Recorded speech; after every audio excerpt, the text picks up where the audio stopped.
अस्सलाम वालेकुम रहमतुल्लाहि व बरकातुहू। कैसे हैं आप सब। राइजिंग प्लस अकेडमी के ज़रिए तमाम आपका खुशामदीद। आज हम पिक्सल लैब में आने वाली टेक्सचर प्रॉब्लम के बारे में देखेंगे कि वो हम कैसे सॉल्व करते हैं। ये जो मेरे पास फ्रेम मौजूद है, यहाँ पे मैंने इसका जो है इरेज कलर ऑलरेडी कर चुकी हूँ। ठीक है, इरेज कलर में क्या होता है कि हमारा वाइट कलर जहाँ जहाँ भी हो वहाँ से ख़त्म हो जाता है, ट्रांसपेरेंट हो जाता है। अब मैंने टेक्सचर में एक पिक सेलेक्ट की है एज एन टेक्सचर, तो वो मैंने लगाई है।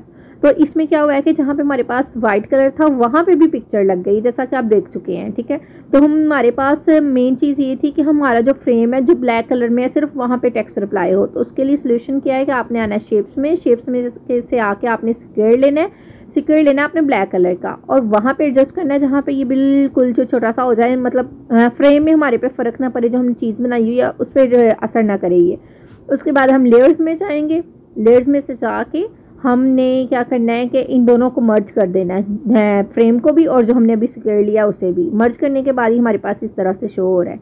ठीक है, अब हम दोबारा से टेक्सचर पे जाएंगे। अब देखिएगा आपको सेम वैसा रिजल्ट मिलेगा जैसा कि आप रिजल्ट चाहते हैं।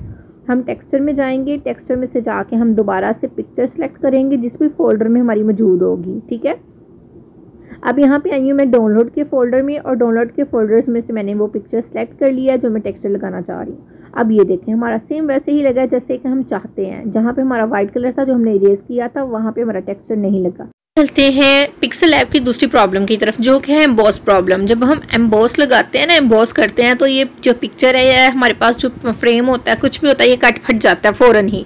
ये भी मैंने इनेबल किया, मेरा कट आउट नहीं हुआ तो क्योंकि मैंने आपको समझाना है, इस वजह से भी मैं इसे थोड़ा सा छोटा बड़ा कर लूँगी सेट करने के बाद, ताकि आपको समझ आ जाए। जब आप मैक्सिमम ऐसे ही होता है कि जब हम अप्लाई करते हैं ना एम्बॉस का ऑप्शन, इनेबल ही करते ही हमारी जो है ना पिक्चर अंदर से कट आउट हो जाती है। जो हमारा फ्रेम हो वो कट आउट हो जाता है, जो भी हमारे पास चीज़ हो, फॉर एग्जांपल टेक्स्ट हो, वो भी कट आउट हो जाता है, जिस तरह की अभी आपको वीडियो में शो हो रहा है इस तरह से हो जाता है। तो इसका सोल्यूशन ये होता है कि आप इसे ज़रा छोटा बड़ा करके जूम आउट करें, जूम इन करें, तो आपके पास ये जो है ना, जब यहाँ पे बिल्कुल सही तरह से शो हो, मतलब कट आउट ना हुआ हो, जैसे कि भी मैं ट्राई कर रही हूँ, यहाँ पे मेरा कट आउट नहीं हुआ।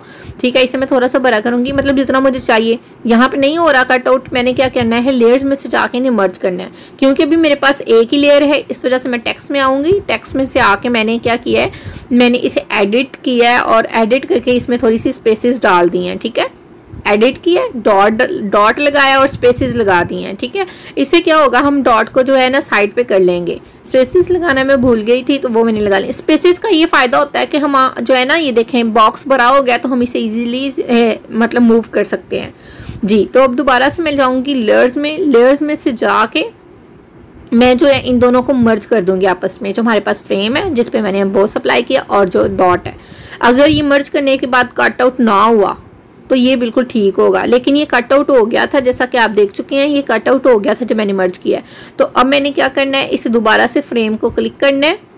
ठीक है, फ्रेम को क्लिक करना है और इसे छोटा बड़ा करना है कि हमारे पास दोबारा से इस तरह एडजस्ट हो। आपने तब तक इसे छोटा बड़ा जूम इन जूम आउट करके जो मर्ज करके ट्राई करते रहना है, जब तक आपका मर्ज करने के बाद बिल्कुल सही तरह से ना रहे, कट आउट ना हो, मतलब मर्ज करने के बाद। तो ये मैंने दोबारा से इन्हें लेयर्स में जाके मर्ज किया है, मेरा फिर से कट आउट हो गया। मैं अब इसे फिर से ट्राई करूँगी। आपके में भी 2-3 मिनट, 4 मिनट, 5 मिनट लग सकते हैं, लेकिन इसका इतना बड़ा इशू नहीं है। थोड़ा सा टाइम लगाने से आपका बहुत अच्छी तरह से हो जाता है। ठीक है, ये मेरे यहाँ पे हो गया है। फिर मैं इसी तरह सेट कर रही हूँ। अगर देखें, फिक्र नहीं करनी, अगर आपके पास ये देखें मैं इसे जूम इन कर रही हूँ ना, ये इतना सा है मेरे पास। अब ये अगर मैं इन्हें करती हूँ, दोनों को मर्ज किया है मैंने, तो ये मेरे पास सही तरह से अगर मर्ज हो जाता है तो नो इशू। ये देखें मेरा सही तरह से मर्ज हो गया है ना। अब मैं क्या करूँगी, इसे कॉर्नर से पकड़ के ना डॉट को दोबारा से जो है जूम आउट कर लूँगी। जूम आउट से क्या होगा कि हमारा फ्रेम बड़ा हो जाएगा जिस साइज़ का हमें चाहिए था। अब ना छोटा करने से कट आउट हो रहा है, ना बड़ा करने से कट आउट हो रहा है। तो ये था हमारा मेन चीज़ जो हम सीखना चाहते थे, जो मैं आपको बताना चाह रही थी कि इश्यूज़ जो हैं कैसे सॉल्व हो जाता है। इस तरह आपका एम्बॉस का इशू सॉल्व हो जाता है। ये देखें, अब आपको ना मेरी पिक नज़र आ रही है जो मैंने सेव की है, ये मैंने गैलरी से ली है। बात करते हैं थर्ड प्रॉब्लम की, जो कि हमारे पास आ रही है 3D प्रॉब्लम।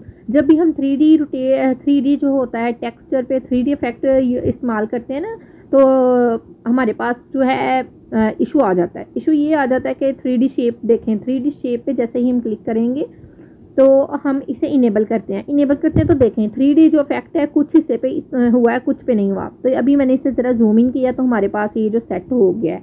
ठीक है, मतलब कि सारा शो हो रहा है। अगर हमने इसे इनेबल और डिसेबल करके देखा, दोबारा इनेबल किया तो हमारे पास कोई इशू नहीं आया। अभी इसकी हम सेटिंग्स में से जाके हम उस हिसाब से इसका 3D इफेक्ट कर लेंगे जिस हिसाब से हम करना चाहते हैं। ठीक है, मैं ग्रेडियंट करना चाहते हैं तो इसमें कलर आपका चेंज हो जाता है, जो सा आप कलर लगाते हैं चूज़ करते हैं वो आ जाता है। सिंपल कलर में सिंपल कलर आपका आ जाता है, लेकिन मैंने ऑटो पे रहने दी, ऑटो ज़्यादा अच्छा लगता है मेरे ख्याल से। तो जैसा आपको अच्छा लगता है आप उस हिसाब से कर सकते हैं। तो इसमें से जैसे भी आपने सेटिंग करनी है, सेटिंग करने के बाद आप देख सकते हैं कि इसमें हमारे पास इशू आता है या नहीं आता।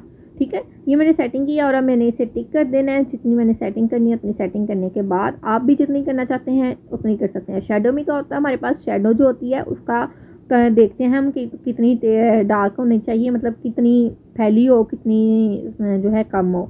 उसके बाद आई हूँ मैं लेयर्स में अब फिर से हमारे पास सिर्फ सिंगल लेयर है। तो यहाँ पे आपने बिल्कुल परेशान नहीं होना, पहले वाला ही काम करना है कि आपने टेक्स्ट में जाके एक टेक्स्ट लेना है, उसमें चाहे खाली स्पेसेस लगा दें या चाहे जो हमारे पास आप क्या कहते हैं उसे डॉट लगा के स्पेसेस लगा लें, नो इशू। मैंने खाली स्पेसेस लगा के इसे ओके कर दिया।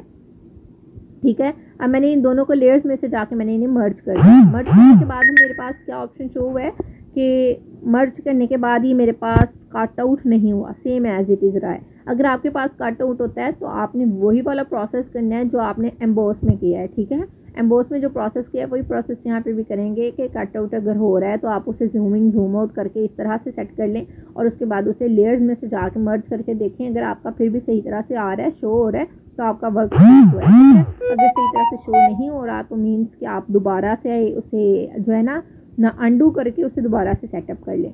तो ये था आज का आपका 3D ये सारा फैक्ट्स। उसके बाद हम टेक्स्ट पे भी एक मरतबा बात कर लेते हैं। अब मैंने टेक्स्ट लिया है, इसमें मैं अपनी एकेडमी का नाम लिखूंगी जो कि RP लिखूंगी। RP में हमारी एकेडमी का नाम है, तो मैंने RP को दोनों को इकट्ठा लिखा है और इसमें ले आई हूँ। उसके बाद मैं फ़ॉन्ट्स में गई हूँ, फ़ॉन्ट्स में से जाकर मैंने अपनी पसंद का जो मुझे फ़ॉन्ट अच्छा लगा है वो ले लिया है। आपको जो फ़ॉन्ट आप लेना चाहते हैं आप ले लीजिएगा। ठीक है, उसे मैंने ज़रा जूमिंग करके, मतलब जिस तरह से आप एडजस्ट करना चाहते हैं उस तरह से कर लें जहाँ पे आपको इजी लग रहा है। उसके बाद दोबारा से टेक्स्ट पे जाके एकेडमी लिख दिया है मैंने, क्योंकि RP stands for rising pearls और एकेडमी वो लिख दिया। उसके बाद मैं इसमें भी फ़ॉन्ट्स में गई हूँ, फ़ॉन्ट्स में से जाके मैंने इसके लिए फ़ॉन्ट सेलेक्ट किया और इसे मैंने सेट कर लिया, थोड़ा सा छोटा कर लिया ताकि वो RP के साथ सूट करे लिखा हुआ। जिस तरह से एडजस्ट करना है आप अपनी मर्ज़ी से एडजस्ट कर सकते हैं।